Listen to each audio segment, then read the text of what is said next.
Tonight, new details about the prison transfer that stunned victims' families and angered many Canadians. CSC could have had more proactive and meaningful discussions with victims. Why Paul Bernardo won't be going back to maximum security. The crush for the bus in Ottawa, a transit system in chaos. It's added almost a full hour to my commute. Ahead of the movie release, the marketing bonanza. It's really all about a celebration of shades of pink and nostalgic and dopamine dressing. The rush to associate with Barbie. This is The National with Ian Henemansing. Tonight we have new insight into the prison life of Paul Bernardo and how that led to his controversial transfer to a medium security prison. Today, the head of the Correctional Service of Canada said that transfer followed policy and all the rules. But she also said those rules could change for the sake of the families of Bernardo's murder victims who felt blindsided and betrayed. Bernardo's monstrous crimes make him a lightning rod across this country. Ashley Burke shows us how that can conflict with the mission and purpose of Canada's prisons. CSC must assign. The head of Canada's correctional system made it clear her job is not to hand out vengeance, no matter how notorious the offender. In Canada, our correctional system is fundamentally based on the rehabilitation of offenders, even if some remain incarcerated for the rest of their lives.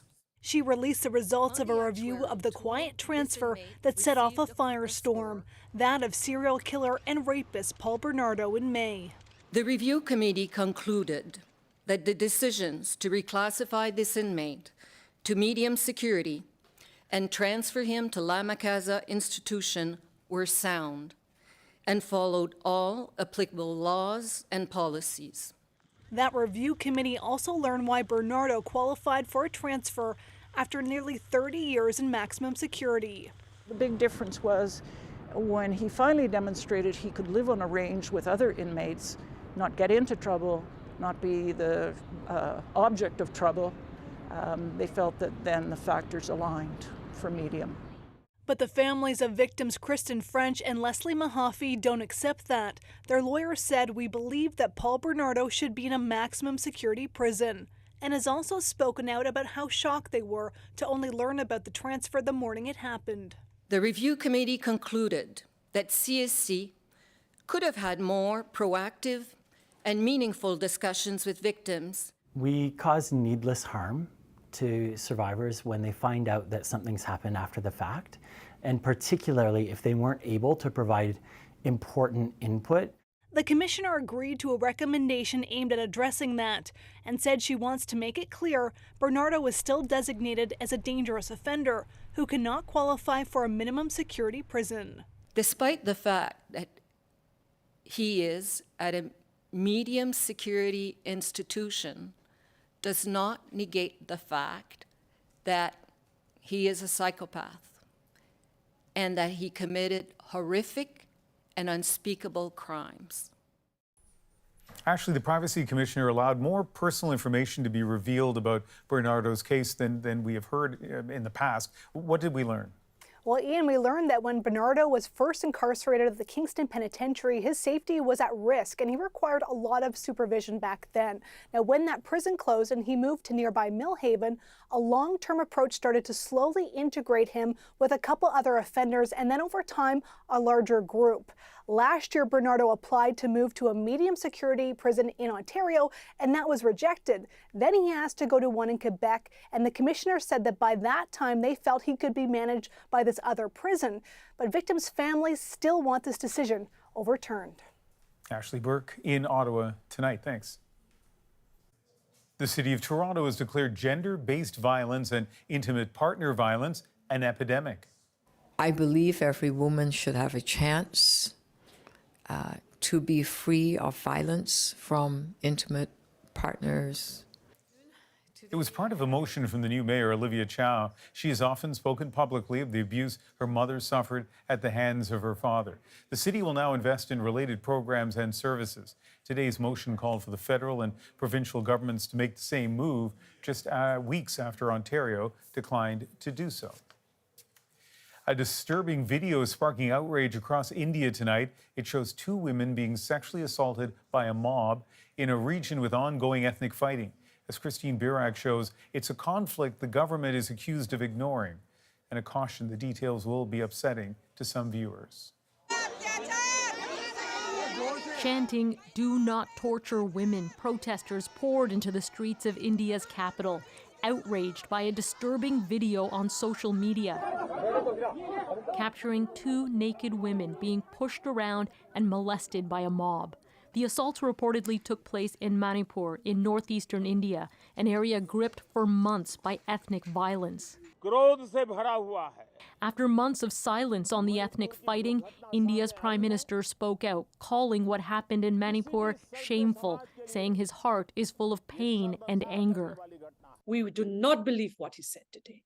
If he's genuinely sorry, then he must act to restore peace and normalcy in the state of Manipur. Women's rights activists in India say the sexual assaults depicted in the video happened nearly 3 months ago, but hadn't surfaced because of an internet blackout by the Indian government. What is happening in Manipur has been hidden from the world. What you're seeing is just a tip of an iceberg. During that time, there have been reports of shootings, homes being burned to the ground, along with other serious crimes. This Indian scholar says when governments don't deal with escalating conflicts, women often suffer. Women symbolize the honor of their communities, and gender-based violence takes place on their bodies as a consequence. So they're the bearers of inter-community conflicts. India has seen several high-profile cases of gender-based violence, and yet last year, men convicted in a gang rape of a pregnant woman were released from prison. Despite systemic patriarchy in India, some argue women are fighting back and demanding answers. There is a series of accountability measures which needs to be taken. What was the state government doing? What was the police doing? So, Christine, what are authorities doing about the men in that video? There was an intense spotlight on this case today, Ian. Members of India's Supreme Court said they were deeply disturbed by what they saw in the video, and they're demanding answers, saying if the Indian government doesn't act, the courts will. In the video, the faces of several perpetrators are clearly visible. Today, Indian police said they made one arrest and that there will be a full investigation. As for the women who were assaulted in that video, we are hearing that they are now safe in a refugee camp. All right. Christine Birak, thank you. Some breaking news tonight. The union representing workers at the ports of Vancouver and Prince Rupert say it's reached a tentative agreement with employers. This comes after a whirlwind week following the rejection of an earlier tentative deal. The group of workers that declined that one will hold an emergency meeting tomorrow to decide whether it will allow members to vote on this new deal. In Ottawa, a pedestrian has died after being struck by a city transit bus. Ottawa police confirming a 26-year-old woman succumbed to her injuries after the incident late this morning. They're asking witnesses to come forward with dash cam video and any other potential evidence. The city's confirmed the vehicle involved was a replacement bus only in service because of the latest problems with a light rapid transit line. So today, for the fourth straight day, that $2 billion Confederation line was out of service. For riders, that frustration has become very familiar since the line opened nearly 4 years ago. Now, Ontario Premier Doug Ford says he's out of patience. Nicole Williams shows us what that could mean for the capital's troubled transit. Overcrowded bus stops, passengers desperate to squeeze on for trips that now take far longer. Now it's added almost a full hour to my commute. It's been 3 full days of this chaos and counting. Train is never good. It seems like there's always something going on. Service of Ottawa's light rail transit has been suspended since Monday after routine maintenance uncovered a problem with a bearing. A similar problem 2 years ago caused a derailment. Now OC Transpo staff are inspecting every axle on every one of its 45 train cars. after that, we'll have a better understanding of what happened with the last event. And then we'll be able to talk about a plan to resume the service. Officials speculate that recent surges in ridership for Canada Day festivities and Blues Fest may have led to the bearing problem. The system cost billions of dollars, funded by all three levels of government, and plans to expand the train line will cost billions more. But since the Confederation line launched in 2019, there have been train malfunctions and several derailments. This year alone, service has been suspended 3 times, even after a public inquiry launched by the province last year gave the city 103 recommendations on how to prevent these problems from happening. It was a mess. This week, Premier Doug Ford issued an ultimatum. No more money from the province until the current problems are fixed. Because there's a lot of money invested and people want proper transit here in Ottawa. Ottawa Mayor Mark Sutcliffe says he understands the Premier's concerns and appreciates all the money that's gone into the LRT. He says the focus right now is to get the trains to work as soon as possible. Nicole Williams, CBC News, Ottawa. A man helping to fight Canada's wildfires has died in Alberta. The helicopter he was piloting crashed during a water bombing run. The Prime Minister responded to yet another firefighting death. Is a very difficult and very sad moment. He is the third firefighter to die this fire season, all in the past week. Adam Yedon was fatally injured Saturday in the Northwest Territories. Devin Gale killed last Thursday by a falling tree in BC. Right now, there are thousands upon thousands of people helping out their neighbors, helping out across the country. And we really need to pause and thank them all. The government says at least 885 fires are burning across the country, about 600 of them considered to be out of control. It is a very unique year. 11 million hectares have burned so far this year, which is 10 times the national average. That's a record for a single fire season, and this season still runs for another 3 months. Tonight, heat warnings are in place for parts of British Columbia, but despite the rising temperatures, CBC News has learned that some landlords in the province are warning tenants against installing AC units. As Ali Patarga discovered, renters are calling for change. And it just comes apart like this. Ryan Laniel has been using this portable air conditioner for 3 years. In summer heat waves, it's a lifesaver. I've seen it up to 38 degrees inside my suite, and that has been with everything closed off during the heat bubbles. Last month, Laniel received a notice warning against having ACs. The New Westminster Tenants Union says 8 buildings, including Laniel's, received the same notice. It says tenants would be liable for any damage caused by AC units. The warning comes as the province announced they would give out 8,000 free air conditioning units to seniors and vulnerable people. At first I was kind of concerned, and I heeded the warning, because of course he states everything is, terms of wrecking your lease. In the 2021 heat dome, more than 600 people died of heat-related illnesses. The coroner's report says most deaths were seniors and occurred indoors without adequate cooling systems. CBC reached out to the owner of the building, Dinesh Chand. Chand's lawyers replied in an email saying Laniel's building is too old to manage the electrical load from AC units. The concern electrically may be that it would put additional demand, because these buildings were never designed considering air conditioners and the loads that they can carry. Rinch says it's possible for the building to be impacted if many air conditioners were running at once. He says it could cost owners hundreds of thousands to millions of dollars to retrofit the buildings.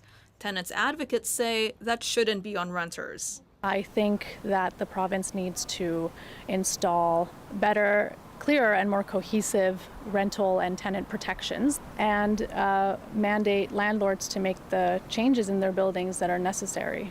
In an emailed statement, BC's housing minister said he hopes landlords and tenants will work together to find solutions. Laniel says electricians told him his AC unit shouldn't cause any issues. Unless there's something seriously wrong with the infrastructure of the building, but then at that point, is that my responsibility? By keeping his AC, Laniel says he could be jeopardizing his tenancy. But with hot summers ahead, keeping cool is a risk he's willing to take. Ali Patarga, CBC News, New Westminster. For the third straight night, Russian missiles and drones hit targets in southern Ukraine, causing widespread damage and deaths. Officials say at least 2 were killed in the port city of Odessa and 19 injured in Mykolaiv, another Black Sea port. The targets were facilities used to export grain. Moscow called the strikes retribution for an attack earlier this week on the bridge linking occupied Crimea with the Russian mainland. The 2023 FIFA Women's World Cup is now underway. As the 7th ranked team in the world, hopes are high for Canada, but the road is not going to be easy. Lindsay Duncombe is in Australia tonight, one of the 2 host nations and one of Canada's opponents. With sparkly swag hauled all the way from St. Catharines, Ontario, these fans are ready to cheer on Canada's national women's team. I'm just here to support a team that's brought the game and elevated it so much above what it was when back in the day when I played. The Olympic champions are in for a tough fight. Key players out with injury. The challenge for match 1, containing Nigeria's superstar striker, Asisat Oshuala. I think Canada's always taken a little bit of an underdog role, but I mean, hey, we'll take that. That's fine. We'll go under the radar and we'll surprise people. Preparation has been far from perfect. In February, the women's team almost went on strike over an equal pay deal, a dispute that's still not resolved, although Captain Christine Sinclair says it's close to done. Honestly, we haven't thought about it for one second these past couple of weeks, just focusing on playing. Their Nigerian opponents are in the same situation. It was rumored they might not even show up because of a money fight with their federation. It can be difficult to focus at times, but as a team, we know what we came here for, and that's to play football and to focus on the tournament. This veteran soccer writer says Canada's resilience will be tested. I think the question of this tournament is, can they find their mojo again in time, really, to have a long run at the tournament? The thing to watch in Canada's early matches is, will everything the players have been through off the pitch, all of that adversity, unify the team, bring them together, propel them to victory? Certainly, that's what fans are hoping for. Lindsay Duncombe, CBC News, Melbourne. Dozens of angry protesters surrounded Justin Trudeau in Belleville, Ontario today.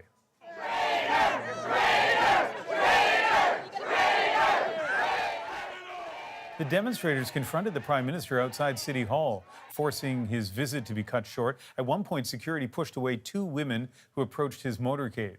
Trudeau was there to mark the 7th anniversary of the Liberal government's child care benefit. Scientists who work with Ottawa's pesticide regulator tell CBC News the agency could be allowing unsafe levels of chemicals into Canada's food supply. They say the science it's using is outdated. And David Thurton explains there are concerns that the pesticide industry may have too much influence. Just these last couple plants, eh? This urban farm is dedicated to growing pesticide-free produce. I feel like I certainly don't know enough about the long-term effects of ingesting pesticides on a regular basis. He's not alone, as the national body that oversees the chemicals used to grow Canada's food comes under fire. All organic. And that's one of the things people can do in the short term. This pesticide researcher resigned from a top advisory role at Canada's pesticide regulator because of concerns about transparency. Well, we've got the espaliated apple tree here. And the use of outdated science.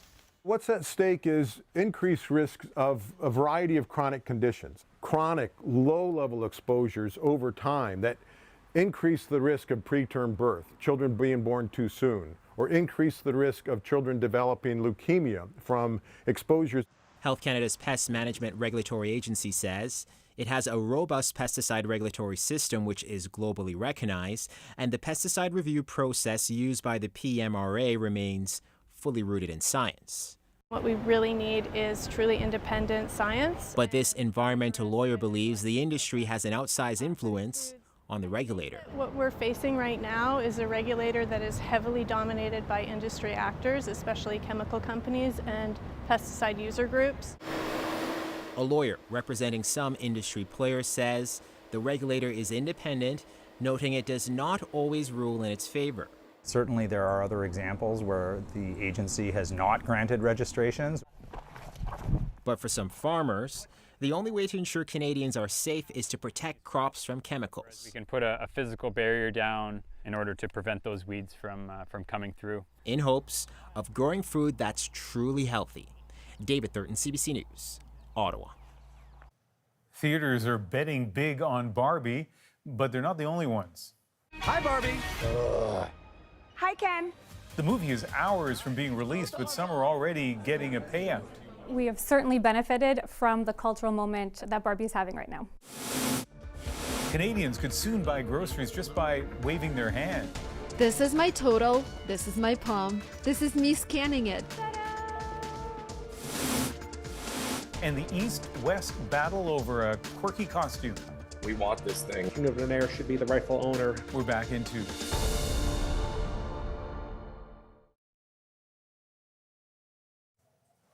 Tomorrow, the new Barbie movie hits theaters, but the anticipation has been building for months, thanks in part to lucrative sponsorship deals. As Deanna Sumanak-Johnson shows us, there is big business behind all that pink. Hi, Barbie. Hi, Ken. Hi, Ken. Ryan Gosling and Simu Liu, two Kens in the Barbie movie, aren't the only Canadians banking on people's love of Barbie. Canadian fashion brands, too, are cashing in. So this is the collection we put out. Especially those who managed to land official deals with Mattel, the makers of the iconic doll. We did in this really bright pink color. Toronto fashion designer Hilary McMillan already had one collaboration with Mattel a few years ago, so she brokered another, betting on women's desire for brightly colored, cheerful clothes after the pandemic. It is a 15-piece capsule collection, a mix of women's styles and kids' styles, and it's really all about a celebration of shades of pink and nostalgic and dopamine dressing. Dressing to feel good. Barbie in sign language down the sleeve. McMillan says she didn't know about the movie when she signed the partnership in 2021. I'm coming with you. Okay. But the film's cultural buzz sure is helping sales. We're like seeing people come back to us and hit us up for different things. And when it comes to those famous Barbie shoes, another Canadian brand got Mattel's seal of approval. Barbie is really playful, inclusive, vibrant, fun, and really rooted in fashion, and so is the Aldo brand. Aldo, a company that just 3 years ago filed for bankruptcy protection, is now benefiting from influencer attention the movie has inspired. Et voilà, du coup, on a les paires de chaussures qui sont. These are from Aldo, by the way. Oh, perfect. Much of the collection sold out within days. We think it can sell at any time of the year, but we have certainly benefited from the cultural moment that Barbie is having right now. There is a secret ingredient in the appeal of all things Barbie, says this expert. There's a bit of a sense of nostalgia associated with the brand itself. Fashion partnerships aren't the only ones Mattel or Warner Brothers struck. There are deals with Airbnb, Burger King, even ruggable carpets. Get that Barbie! There are risks to the Barbie brand, according to this expert. Barbie is the bigger brand, and there's image. The brand image can be diluted. So I think the risk is always there. And while Canadian brands associated with Barbie are already winning, box office will show if the biggest winner is the Barbie movie itself.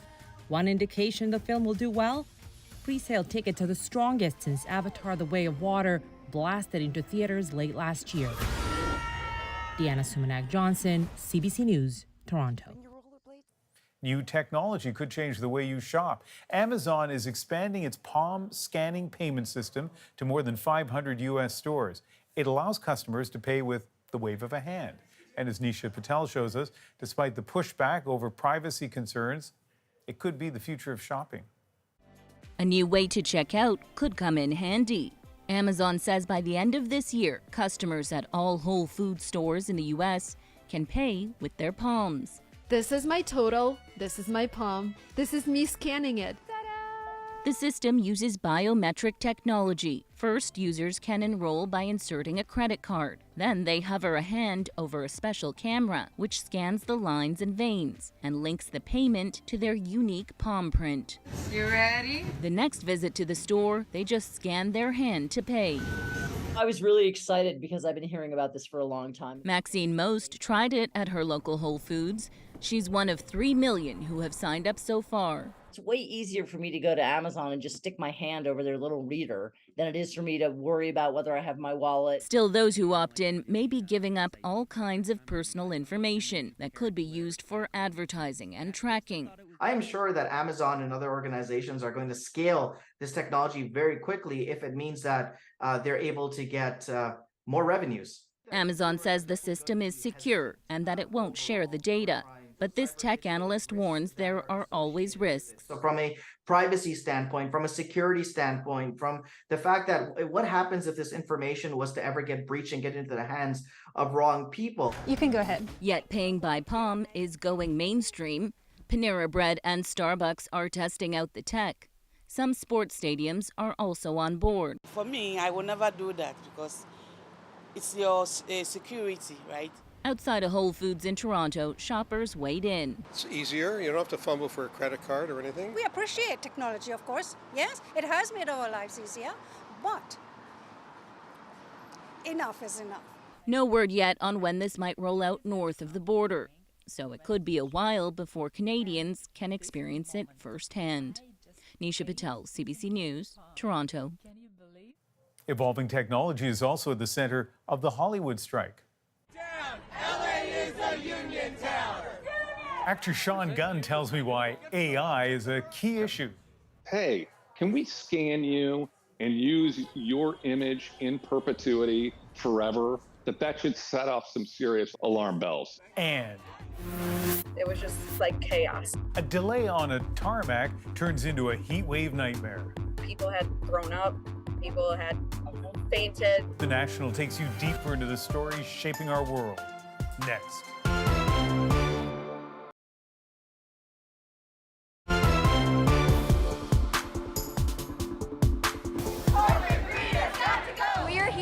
Shoulder to shoulder with our fellow guild members to fight for a fair contract around residuals, AI, everything. At a certain point, you have to just say, who's going to determine what our value is? Well, look at these thousands of people. We're determining what our value is. We have to do this now, and we have to do this right so that we don't have to do this for another 20 years. Hollywood actors are speaking up on the picket lines. For the first time in decades, they have joined writers in a massive strike, halting film and TV productions in the United States and in Canada. Sean Gunn is among those on strike. You might remember him from his role in the hit 2000s show Gilmore Girls, and more recently in blockbuster Marvel movies like The Avengers and Guardians of the Galaxy. And Sean Gunn joins us from Ventura, California. Sean, thanks for doing this. Thank you for having me. We have some important issues to talk about, but quickly, just for our audience, you are sitting in front of plates with rooster images on them. Oh, it's my rooster plate collection, Ian. I've been cultivating it for about 15 years, and I enjoy it. It's something that you can collect on a meager actor's salary, so I'm proud of it. All right. Well, they are very beautiful, but I just thought we would explain that to our audience. Now, to the issue at hand, let's start with residuals. It's a term that a lot of people throw around, but explain for our audience what they are and how significant they are for actors. Well, residuals come to actors when the content that they've created is replayed in other forms. And it used to be we had this old system where shows would get syndicated, and they do reruns, right? We'd call them reruns. And every time a show would air, the actors would get a little cut of that because it's content that they participated in creating that they still get some participation in. There's still ad revenue coming in. They're still selling these products. Well, streaming came along, and streaming has changed that entire model. And the companies like Netflix, they don't pay residuals. So quick little follow-up question before we go on to other issues. Let's talk about Gilmore Girls, a series you were on, debuted on television, that old thing, back in 2000. It was syndicated, but now it's on Netflix. So, I mean, do you still get any money for the fact that Gilmore Girls is a staple on Netflix? I get some, and without, people tell me not to reveal exact amounts, but we still get some residuals. But I still see more residuals from basic cable and things like that than I do from Netflix. And Netflix is where it's been an absolute runaway success, where people are binging it. They called it for a little while. I think it was the most binge watched show they had, or if not, it's very close to it. It's one of their most popular shows. Well, all I know is that I get a little tiny cut of the licensing fee they paid to Warner Brothers. I don't even know how long that contract lasts for. I don't know what that percentage or amount is, but I know that it's very, very small. And I know that Netflix wants to keep those numbers very, very small. Another issue I want to talk about, and you know, time is running out, but it's important that we talk about this, and that is using artificial intelligence to create images of actors. So theoretically, and we're not too far away from where a studio could, let's say, hire you at the beginning of a shoot, especially for a series, and then the rest of the time use a computer-generated, artificial intelligence-generated image of you. As I understand it, that's a pretty big issue in this strike. Tell us about that. It is definitely a big issue. I think, Ian, that it should be clear to any of your viewers and to anyone that when a big corporation comes to you and says, hey, can we scan you and use your image in perpetuity forever, that should set off some serious alarm bells. Like we should not be in the business of giving away our image. And so let's just make sure that we're transparent about it and keep everybody at the table. Let's have some kind of a deal where maybe once a year we review how AI is being used and make sure that it's fair and equitable for everybody. But what they're trying to do on the AMPTP side is they want to run around us and say, let's make a deal about AI that lasts 10 years in the future or forever, and you don't get to negotiate about that at all. This strike, as you know, is having an impact on both the United States and here in Canada. And as you know, Disney CEO Bob Iger has called the strike disruptive. What's your message to him and other CEOs? I saw those comments from Bob Iger. I thought that it was really tone deaf that he did it from the landscape of a billionaire's retreat. But it's also indicative of kind of part of the problem that we're dealing with, which is that, the CEOs on that side of the table, they're trying to squeeze as much profit as they possibly can out of these out of our work, out of our labor, and that's what happens is that labor suffers, and quality suffers too. But when Bob says that it's a shame. He doesn't mean it's a shame for him.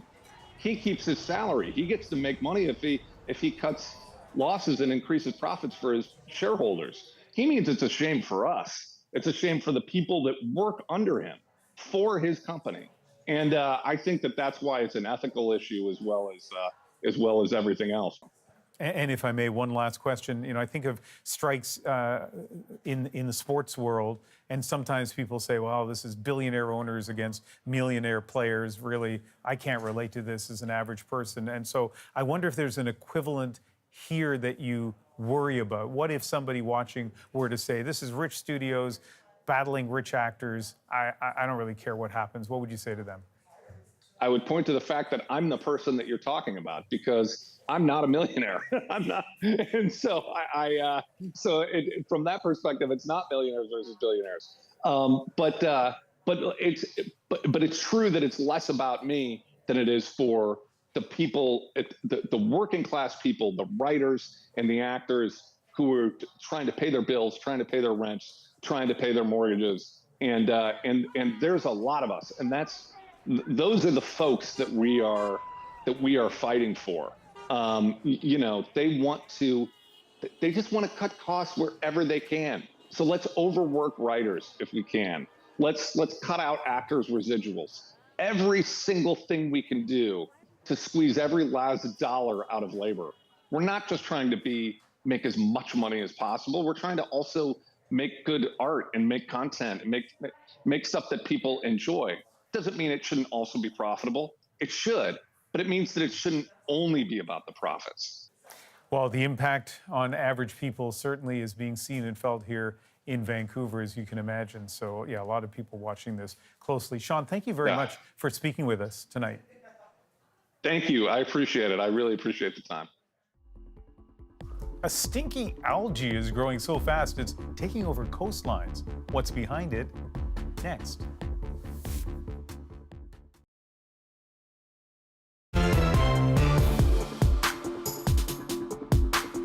It was just like chaos. Words you don't want to hear about an experience on an aircraft. But this flight from Las Vegas to Atlanta took a bad turn before ever taking off. People had thrown up. People had fainted. Despite temperatures on board of about 44 degrees, and remember, no air conditioning, the plane stayed idle for around 4 hours. The flight crew attempting to cool tempers. I extremely apologize. I've been on here as long as you guys have been on here. I don't feel my best at this point either. Everybody on the crew is on the same page as everybody on here. When they were allowed to deplane, several people needed medical attention. In fact, one passenger and one crew member were taken to hospital. Now the U.S. Transportation Secretary has launched an investigation. Extreme heat is one of the many impacts of climate change. Another we've seen this year is a record-breaking amount of a problematic algae washing ashore from the Atlantic Ocean. Recently, international climate correspondent Susan Ormiston traveled to Florida to find out why. That should be enough. Sargassum has been with us forever. Sea turtles and fish love it. Humans, not so much. Sargassum is telling us, Houston, we got a problem here. We've come way out here, 30 kilometers off the coast of Florida. We ready? All right, let's go. To meet Dr. Brian Lapointe, an algae expert. Where you want me? Step there. Motoring out to find the big floating sargassum pads. To ask Lapointe why there's so much more now. The human nitrogen footprint has grown. This is causing an expansion of harmful algal blooms. And sargassum is the biggest algae bloom on our planet. This is a naturally occurring algae, but the scale of it isn't. Tens of millions of tons of the stuff. It's a sign that the ocean is out of balance. Last year, sargassum exploded to a record-breaking 24 million tons, and this year it was tracking the same, leaving ugly, smelly, and potentially harmful algae dumps from the Caribbean and Mexico right up to Florida. Environmental, economic, and human health issues all can occur when you have massive amounts washing up, decomposing. Lapointe's been watching how the Great Atlantic Sargassum Belt has massively grown and changed. We have seen a 35% increase on average in the nitrogen content. Where's that nitrogen coming from? Fertilizers, human waste, fossil fuel combustion coming out of the atmosphere. On a marine research vessel, his team at Florida Atlantic University collects and categorizes the algae. Can you snip all that old tissue off and put that in a separate baggie, okay? Yeah. Bagging it to go back to their labs where they'll dry it and study its composition. They've picked up a bit of a signal. Sargassum has been swirling around the lower U.S. since April. This is where the current exits the Gulf of Mexico. You can see all these patches of sargassum. Right. Oceanographer Dr. Peter Morton tracks where it's going and the metal elements in it. But the sargassum material that we're finding that's washing ashore has significantly high concentrations of arsenic. We're paying close attention to it because if the sargassum material is used in any sort of human food products, animal feed, or fertilizer, it could present toxic concentrations of arsenic. Sargassum's been a problem on the shoreline in Miami, where tractors battle daily just to clear the beaches.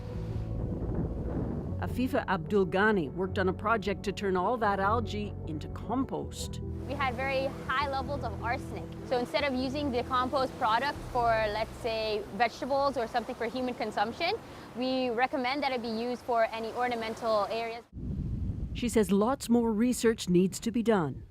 Sargassum has been here longer than we have, right? So it's not something new, but because we have impacted the environment and changed the way it is, it's kind of pushing back, right? So what are you finding then? Well, looks like over 95% of what we're looking at here is seagrass. Not sargassum. Not sargassum and not seaweed. But these mounds of dying seagrass could be collateral damage from the sargassum, and they present other hazards. If you have sea turtle nests and either excessive amounts of seagrass or sargassum are blocking their paths to the sea turtles are getting caught in it. Back on the ocean, recent tracking suggests the huge sargassum growth may be slowing down before it peaks in July. It's unpredictable. And it can be abundant, massive on one day, and a few days later, it's gone. But warming seas and nutrient overload ensure this phenomena is here to stay. As Susan mentioned, the sargassum peak in Florida was expected this month, but the massive wave of algae that's heading to shore has actually shrunk significantly, with scientists estimating it's just 25% of its original size. Now, those conditions can change quickly, and that's true for many forms of extreme weather. If you want to know what's happening in your community, you can head to the CBC News Climate Dashboard. It has up-to-date information on all things climate-related. cbc.ca/climate. Next, how much would you pay for a Donair costume? We want this thing. We love it. We eat, breathe, and sleep Donairs. We're all in. A cross-country bidding war proves many are willing to pay thousands. That's coming up in my favorite ever moment.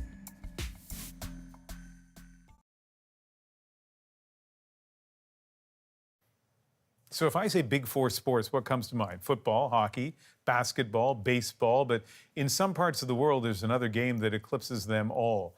And as Philip Lee Shannock shows us, a tournament in Ontario is taking a big swing at getting more Canadians on that pitch. If you want to build a world-class cricket competition, bring some world-class players. The GT20 tournament features 6 Canadian teams, but the local players won't be alone. Stars from England, Jamaica, India, and Australia are lending their talents. Shoaib Malik gives the charge in the air. He will beat everyone. Including a former captain of Pakistan's national team. Give them the right guidance and provide them the opportunities where they learn.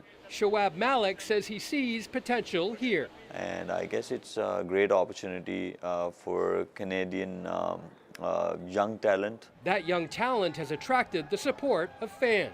Cricket has been very big, as I said, back home in India, and it is very big in Australia and in England as well. I don't see any reason why it can't be very big here. Events like this are rare in Canada, but cricket is widely viewed as the second most popular sport in the world, behind only soccer.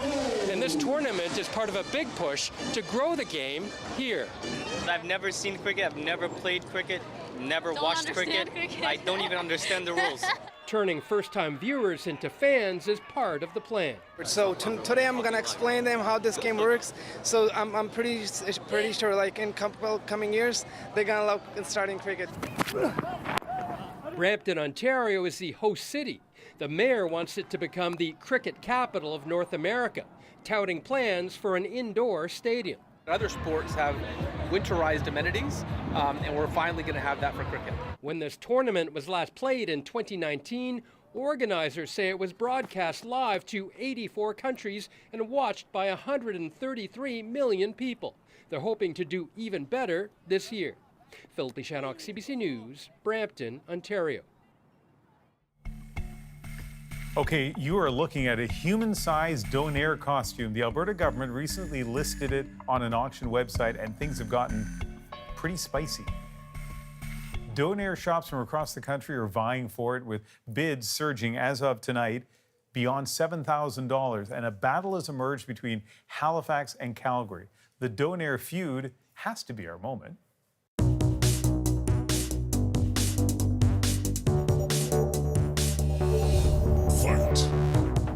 We definitely want it. We want this thing. We love it. I think there's no denying that we in Halifax, King of Donair, should be the rightful owner. Donair costume has come onto the Alberta auction site. And it's reached from east to west in Canada, and people are having fun with it and trying to lay claim to who should be the rightful owner. It started a bit of a bidding war for sure. I think the bid when we hopped in was like $1,200, $1,300. It started off slow, and it's just really blowing up now. We want this thing. We think it's hilarious, so we're definitely in it to win it. We introduced the Donair to Canada in 1973. It really is a Canadian staple that everybody in Canada loves. We eat, breathe, and sleep Donairs, so we're all in. There is lettuce on that costume, so that's a problem. Removing the lettuce as step number one. Lettuce does not belong on a Donair. It's all about the meat, the sauce, the onions, tomatoes. Okay, so the costume is fantastic, looks authentic. I'll let them debate the lettuce part of it. I've certainly had lettuce on a Donair, didn't spoil it for me. If you don't know about the Donair, just look it up. It does appear to be something that was invented in Halifax, and it certainly thrives there. Anyway, good luck to the winner. Lend it to me once in a while, would be great. Anyway, that is the National for July 20th. Renee Filipponi will be here tomorrow, and I will see you on Sunday night.